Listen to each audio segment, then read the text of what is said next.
Hi friends. आज जो आप देख रहे हो ये एक बहुत ही इंटरेस्टिंग चीज़ जो सामने आई है वो जयशंकर साहब के हैं। और इनकी इंटरव्यू चल रही थी अ, पुणे में, जहाँ पे इन्होंने अपने बुक्स को लॉन्च किया और साथ में वहाँ पे काफ़ी सारे स्टूडेंट के साथ डिस्कस भी कर रहे थे क्या करना है क्या नहीं है, हमारा इंडिया कहाँ पे स्टैंड करता है और आगे क्या करने वाला है, राइट। पूरा जियोपॉलिटिक्स की अगर मैं बात करूं वहाँ पे सारी चीज़ें आ रहा था। आज इंडिया कितना कॉन्फिडेंट है किसी भी कंट्री के साथ, किस तरह से हम डील करते हैं, कैसे मल्टीपोलर्स जो कंट्री हैं उस कंट्री के साथ हम कैसे बिहेव करते हैं। ये सारी चीज़ें जब सामने आई तो बहुत ही ज़्यादा मज़ा आया। जहाँ पे जयशंकर साहब का जो इंटरव्यू था वो इंटरव्यू इतना ज़्यादा कॉन्फिडेंट था, इतना ऐसा लग रहा था कि yes we are the persons, yes we have a that much courage, yes we are that much strong, yes we have a power to control the world. I'm not saying to control the world, we have the power to work with the countries, work with those western countries or maybe US or UK, any other country who's thinking about I'm the strong or I'm the strongest, I'm the developer और I am the developed country. तो ये सारी चीज़ें बहुत ज़्यादा strong हमें दिखाती है और बहुत अच्छा लग रहा था कि जहाँ पे ये इस तरह की बातें कर रहे थे, राइट। तो अब सबसे ज़्यादा इम्पॉर्टेंट पॉइंट ये हो जाता है कि ये जो जयशंकर जी का हमारा जिस तरह से उन्होंने कहा है वो क्या है, वो ये है कि उनकी जो बातें हैं उससे ये पूछा गया कि आप एक चीज़ बताएं कि कैसे हम पूरे कंट्रीज़ को हम कैसे अमेरिका के साथ डील कर सकते हैं, कैसे हम चाइना के साथ डील कर सकते हैं, कैसे हम यूरोप के साथ डील्स करते हैं। तो जयशंकर साहब खुद बोल रहे हैं वहाँ पे कितना क्लियर और कॉन्फिडेंस जो बहुत ही अच्छा लग रहा है सुनने में। वो ये बोल रहे हैं अमेरिका को कैसे डील करना इज़ वेरी डिफिकल्ट, क्योंकि वो कब क्या बोलता है कब क्या कर देता है कहना बहुत मुश्किल है। चाइना पे जैसे 200% उन्होंने टैरिफ लगा दिया है, इंडिया पे 50% टैरिफ लगाया, पहले 25 लगाया, फिर अगेन 25 लगाया, जर्मनी पे लगा हुआ है, पूरा ग्लोबल्स पे वो टैरिफ का गेम खेल रहे हैं। उनको ऐसा फील हो रहा है कि हम टैरिफ के साथ पूरी कंट्रीज पूरे वर्ल्ड को कंट्रोल कर सकते हैं, बट ऐसा होता नहीं है। अगर आप पूरे बिजनेस को, पूरे वर्ल्ड के ग्लोबल बिजनेस को इस तरीके से करने की कोशिश करोगे तो आपके साथ कोई बिजनेस करना नहीं चाहेगा। अभी जैसे साहब बोले कि उनके जो पॉलिसीज है उस पॉलिसी पे कोई भी खुश नहीं है और बहुत डिफिकल्ट हो जाता है अंडरस्टैंड करना। मॉर्निंग में कुछ होता है, इवनिंग में उनके कुछ और डिसीजंस होते हैं। ऐसे डिसीजंस को मैनेज करना इज़ वेरी डिफिकल्ट, क्योंकि उनके जो पॉलिटिशियंस हैं वो कुछ और बात करते हैं। अभी जो डोनाल्ड ट्रम्प हैं उनके जो फर्स्ट टर्म था वो तभी कुछ और बात कर रहे थे, फिर डोनाल्ड ट्रम्प की जो अभी सेकेंड टर्म्स आया इसमें इनकी जो एग्रेसिवनेस है, इनके जो डिसीजंस हैं, कुछ कुछ डिसीजंस ऐसा होता है जो डिसीजन सही नहीं है, ये ग्लोबली सही नहीं है, किसी कंट्री के लिए सही नहीं है, अमेरिका के खुद के लिए सही नहीं है। और वो ऐसे ऐसे डिसीजन ले रहे हैं जो डिसीजंस आने वाले फ्यूचर्स में सही नहीं है, वो किसी के लिए नहीं है। अच्छा, यहाँ पे इंडिया अपने तरीके से जैसे साहब पूरा क्लियर मैसेज दे रहे हैं सभी को कि हमारा जो इंडिया है वो इंडिया किसी के ऊपर डिपेंडेंट नहीं है। हम इंडिपेंडेंट है, हमारी सोच इंडिपेंडेंट है, हमारा जो डिसीजंस है वो कंट्री के लिए है। हम किसी के ऊपर दबाव में आके, प्रेशर में आके कोई भी डिसीजन हम नहीं लेते हैं, ना कोई हमें दबा सकता है और ना ही हम दबना चाहते हैं और ना ही किसी के प्रेशर में आते हैं। हमारे डिसीजंस बहुत ही क्लियर है। इसीलिए आज हम इतना सारा प्रेशर के बाद, इतने सारे टैरिफ प्लान्स के बाद, इतना सारा अमेरिका की धमकियों के बाद डायरेक्टली इनडायरेक्टली वे में हमने रसिया से तेल लेना या फिर कोई और बिजनेस जो हमारा ऑलरेडी चल रहा है, जैसे डिफेंस सेक्टर्स में है। अभी जो हमारे रशियन प्रेसिडेंट व्लादिमीर पुतिन जो हमारे इंडिया आए थे, पुतिन साहब के साथ जो भी बिजनेस हमारे डील्स हुए हैं वो सारे डील्स, और जैसे पुतिन साहब ने कहा, और वो जो पिक्चर था मोदी जी के और पुतिन जी का एक ही कार में बैठना, चाइना में जो हुआ था सेम पिक्चर्स को जो दिखाया गया, और इंडिया में जो हुआ जो सेम पिक्चर्स को देखे गए सभी लोगों ने हाल फिलहाल में। और पुतिन साहब का डायरेक्टली ये बोलना कि हमारा और इंडिया का जो बीच में जो बिजनेस है तेल्स को लेकर, ये तेल्स आने वाले 2030 तक किसी तरह का कोई प्रॉब्लम्स नहीं है। दैट मीन्स अमेरिका के इतने सारे प्रेशर के होने के बाद भी हमारे ऊपर कोई भी प्रेशर नहीं पड़ रहा। ये बहुत बड़ी बात है, बहुत खुशी की बात है कि हम इतने स्ट्रांग हो चुके हैं कि अब इंडिया किसी के प्रेशर में आप आके काम नहीं करेगा। ये जो सोचना है ना, अमेरिका को सोचना है हमें काम कैसे करना है, अमेरिका को सोचना है हमें इंडिया के साथ बात कैसे करना है, अमेरिका को सोचना है हमारे रिलेशन इंडिया के साथ अच्छा कैसे हो। ये उसकी प्रॉब्लम्स है, इंडिया की प्रॉब्लम्स नहीं है। इन्होंने दूसरा यूरोप के साथ भी कहा है। यूरोप ने काफ़ी सारी चीज़ें उन्होंने बोला है, और यूरोप जिस तरह से प्रेशर डाल रहा है, प्रेशर ये डाल रहा है कि भाई मैं एज अ यूरोपियंस, मैं भी बहुत ज़्यादातर ग्लोबली हमने बहुत सारा रूल्स किए हैं, कॉलोनीज शासन की तरह रूल्स किए हैं, जहाँ जहाँ गया सब जगह मज़े किए और रूल्स किए, लोगों को दबा के रखा। बट वो समय गया। आज ये जितने भी यूरोपियंस हैं वो ये बार बार इंडिया को बोलते आ रहा है, आप डेवलपिंग कंट्री हो, आपको बहुत ज़्यादा कुछ नॉलेज नहीं है, बहुत कैसे किसको मैनेज करना है, समथिंग लाइक दैट।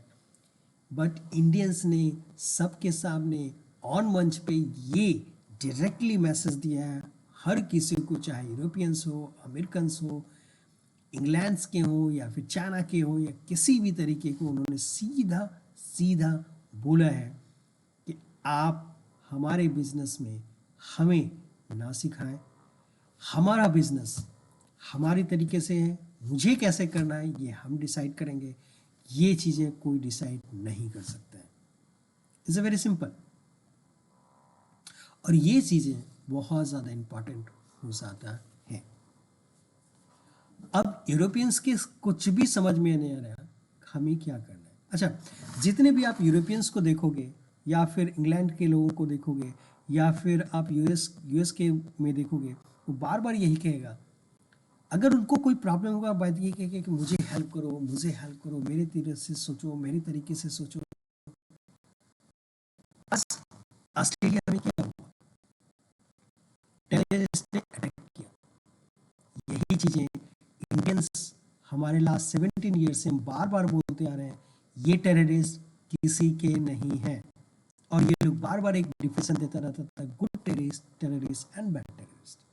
जब भी कभी हम टेररिस्ट के बारे में बात करें, कोई यूएन में जाके हम डिस्कस करते हैं, तो चाइना की तरफ से उसके अगेंस्ट एक रूल्स लेके आ जाता है, और हमेशा हमने देखा है वो पाकिस्तान का साथ देता है, और यूएस के अभी एक झुकाव पाकिस्तान के साथ ज़्यादा है एज कम्पेयर टू इंडिया, जबकि उनको मालूम है कि टेररिस्ट कौन है और पूरी दुनिया को तबाह कौन करने पे तुला हुआ है। जर्मनी में क्या हुआ, किसकी जान जा रही है, कौन प्रॉब्लम में है, क्यों है, ये सारी चीजें कौन बताएगा, किसको इशू हो रहा है, ये सब चीजें समझना चाहिए, करना चाहिए। अब इस तरीके से नहीं चल सकता, राइट, ऐसे नहीं चल सकता। अच्छा, अभी क्या हो रहा है पाकिस्तान, मुनीर बैठा हुआ है, और मुनीर क्या उल्टी सीधी काम कर रहा है।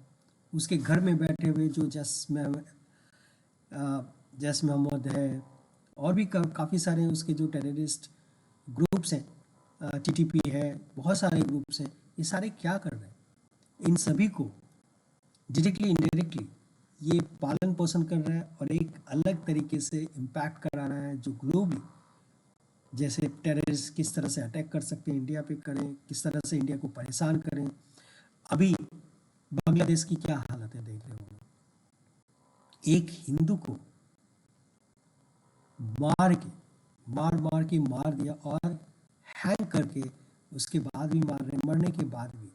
कितनी बर्बरता है। क्या अमेरिकन को नहीं दिख रहा है? क्या यूरोपियन को नहीं दिख रहा है? क्या ये चीज समझ में नहीं आ रहा उनको कि हो क्या रहा है? अगर इन सारी चीजों पे आंखें बंद करके बैठे हुए यूरोपियंस, बैठे हुए American, Germany, Australians, any other country जो खुद को अपने आप को डेवलपिंग कंट्री मानता है, कितने नपुंसक लोग हो यार। आज जर्मनी या फिर अदर कंट्रीज ने डिसीजंस लिया है कि मैं इस बार हमारा क्रिसमस हम उसको नहीं मनाएंगे, बहुत अच्छे से सेलिब्रेट नहीं करेंगे। क्यों नहीं करोगे? क्रिसमस के लिए पूरी साल आप मेहनत करते हो क्रिसमस के दिन को मजे से मनाने के लिए, और वो भी आप नहीं मना पा रहे हो। किसके लिए? जो कल आपके यहां एक शरणार्थी था और आज आपके ही कंट्री में, आपके ही घर में बैठ के आपसे आपका हक छीन रहा है। क्या आपको समझ में नहीं आ रहा है? यही चीज आज इंडिया बता रहा है और आज आपको समझ में शायद आ रहा होगा, या आप समझना ही नहीं चाह रहे हो। Right? आज इंडिया बोल रहे हैं, जयशंकर साहब बता भी रहे हैं कि वी आर द फर्स्ट, और I am the big brothers, I am playing a role as a big brothers. जैसे just a big brother, I am saying not the big boss, right? Big boss और big brother में बहुत ज्यादा difference है। हमारे जो neighbours country है, जैसे श्रीलंका है, पाकिस्तान है, बांग्लादेश है, इन सारी कंट्रीज में काफी सारी उतार चढ़ाव बहुत देखे गए हैं। पॉलिटिशियंस जो पॉलिटिकल क्राइसिस देखा गया है, फूड क्राइसिस देखा गया है। अगर मैं श्रीलंका की बात करूं, वहां पे बहुत बड़ा फ्लड आया था। अगर मैं कुछ दिन पहले की बात करूं, जैसे तुर्की में बहुत बड़ा भूकंप आया था। अगर मैं कोरोना की बात करूं, तो जहां पे यूएस की जो कंपनी है, जहां पे जर्मनी की कंपनी, जहां पे पूरे यूरोप की कंट्री की जो कंपनीज हैं जो वैक्सीन बना रहे थे, वो पेटेंट करा रहे थे। वो वैक्सीन अपनी कंट्री के लिए बना रहे थे। अगर वो कह रहे थे अगर मैं आपको वैक्सीन दूंगा तो आपके बहुत ज्यादा 560 रुपीज समथिंग वो चार्ज था पर डोज के। बट इंडिया ने क्या किया? इंडिया ने अपने नेबर्स को, पूरे वर्ल्ड को फ्री ऑफ कॉस्ट मेडिसिन दिया, ये कोरोना की वैक्सीनेशन दिया। ये जो आज पागल लोग खड़े हुए हैं बांग्लादेशी, हमारे इंजेक्शन लगा के ये जिंदा है। अगर हमारा इंजेक्शन ये पागल लोग नहीं लगाए होते तो आज कितनों की जिंदगी जा चुकी होती है इस कोरोना में। ये लोग बुजदिल किस्म के लोग हैं, बेगैरत किस्म के लोग हैं, धोखेबाज लोग हैं, दागेबाज लोग हैं। खाना हमारा खाता है फिर भी साल छेद कर रहे हैं। तो मैं उन लोगों से यही कहूंगा कि ऐसी चीजें ना करो। जो थाली में छेद करने की कोशिश करते हो मत करो। तुम्हारी जिंदगी ऐसा ही बर्बाद हो चुका है, अपनी कंट्री को बर्बाद कर ही दिए हो। आने वाले समय में बहुत बड़ा जॉब क्राइसिस आने वाला है, भुखमरी आने वाली है, बहुत कुछ तुम्हारे साथ होने वाला है। अपने बच्चों को खिलाओगे क्या जब तुम्हारे पास कुछ नहीं रहेगा? सिमिलरली अगर मैं पाकिस्तान की बात करूं तो उसकी हालत कितनी बदतर है। वो अफगानिस्तान के साथ भी लड़ रहा है, टीटीपी जो उसके घर में है उसके साथ भी लड़ रहा है, फिर भी ये मुनीर और उसकी कंट्री क्या कर रहे हैं?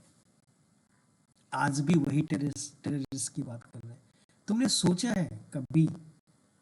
अरे तुम जब बच्चों को पढ़ाते भी हो, अगर तुमने डॉक्टर बना भी दिया तो वो डॉक्टर बन के कर क्या रहा है? टेररिस्ट बन रहा है। तुम्हें टेररिस्ट बनना था तो पढ़ाई क्यों की है बॉस, राइट? ये सारी चीज़ों में भी अगर आप अपने इंडियंस के एज ए इंडियन गवर्नमेंट्स के स्टैंड को देखोगे, तो जैसे श्रीलंका में अभी भूकंप आया, सबसे पहले कौन पहुंचा? इंडिया। तुर्की में जो भूकंप आया, सबसे पहले कौन पहुंचा? इंडिया। पूरे वर्ल्ड में कोरोना आया तो पूरे वर्ल्ड को वैक्सीनेशन देने वाला कौन था? इंडिया। नेपाल में भी प्रॉब्लम आई, वहां पे भी वैक्सीनेशन मनी, श्रीलंका में प्रॉब्लम आई, वैक्सीनेशन, फूड, मनी, मेडिसिन, ये सारे कहाँ से गए? हमने दिया। हम एक बिग ब्रदर्स के रोल में प्ले कर रहे हैं और ये सारी कंट्रीज सिर्फ और सिर्फ मुंह देख रहा है। उनको ये भी नहीं समझ में आ रहा है कि श्रीलंका में अगर प्रॉब्लम आए तो करना क्या है। ये सोचते हैं अगर मैंने कोई हेल्प किया तो पूरा पैसा हमारा जाएगा, इनको मरने दो। पाकिस्तान में कुछ हो रहा है, इनको मरने दो। श्रीलंका में कुछ हो रहा है, मरने दो। हमारा फायदा क्या? हम फायदे से नहीं, हम अपनी डिसीजंस भावनात्मक लेते हैं, इमोशनली लेते हैं और ये भी सोच के लेते हैं वहां के बच्चे भूखे ना सोए। इसको कहते हैं विन विन सिचुएशंस, इसको कहते हैं दूसरों को हेल्प करने, अनकंडीशनल हेल्प। ये सारी चीजें जब सामने आता है तो ये तभी हम कर सकते हैं जब हमें हमारी कॉन्फिडेंस हो। और जयशंकर साहब एक चीज और बोल रहे हैं, ये सारी कॉन्फिडेंस तभी आता है जब आपके पीछे वाले जो गवर्नमेंट है, आपके जो प्राइम मिनिस्टर हो, उनकी लीडरशिप जो हो वो बहुत ही स्ट्रांग होनी चाहिए। वो जो भी स्टेटमेंट्स देते हैं, जो भी स्टेटमेंट पास करते हैं, वो स्टेटमेंट्स बहुत स्ट्रांग होना चाहिए एज अ कंट्री बेस।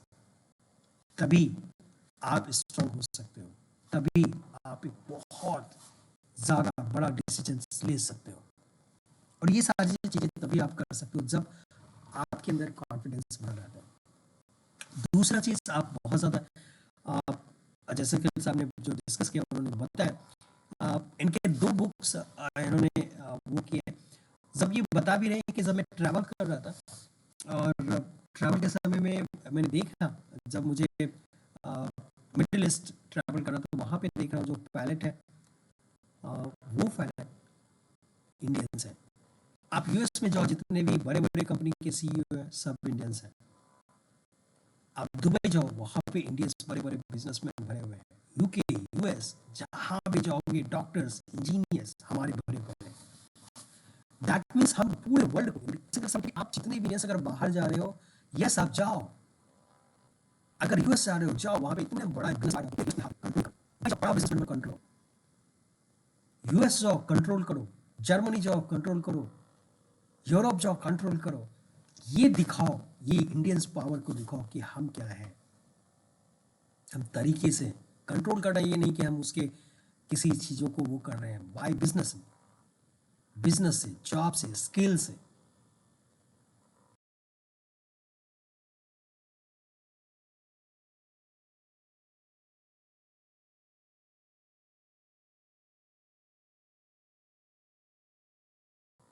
आज हम पूरी दुनिया को क्या दे रहे हैं? स्किल दे रहे हैं।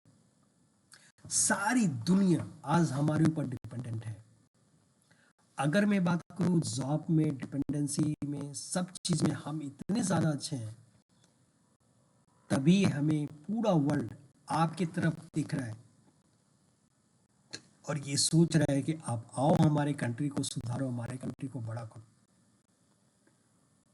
ये है गट्स, ये है हमारा कंट्री पावर, ये हमारा लीडरशिप, और वो सारी चीजें हम एक दूसरे को दिखा रहे हैं और पूरी दुनिया हमारे ऊपर देख रही है, हमारी स्किल लेने को तैयार है, हमसे बातें करने को तैयार है, अपना डोर ओपन करके रखे हुए कि हमारे यहाँ के स्किल्स, डॉक्टर्स, इंजीनियर्स, अलग अलग फील्ड्स में काम करने वाले सभी लोग वहाँ जाए। उन्होंने एक एग्जाम्पल और भी दिया है रसिया के साथ, मैन पावर्स उनको बहुत बड़ा चाहिए, तो उनकी बहुत बड़ी डील हमारे साथ हुई है। इसराइल के साथ, इसराइल में बहुत बड़ी प्रॉब्लम्स हमारे डील्स हो रहे हैं। फिलिस्तीन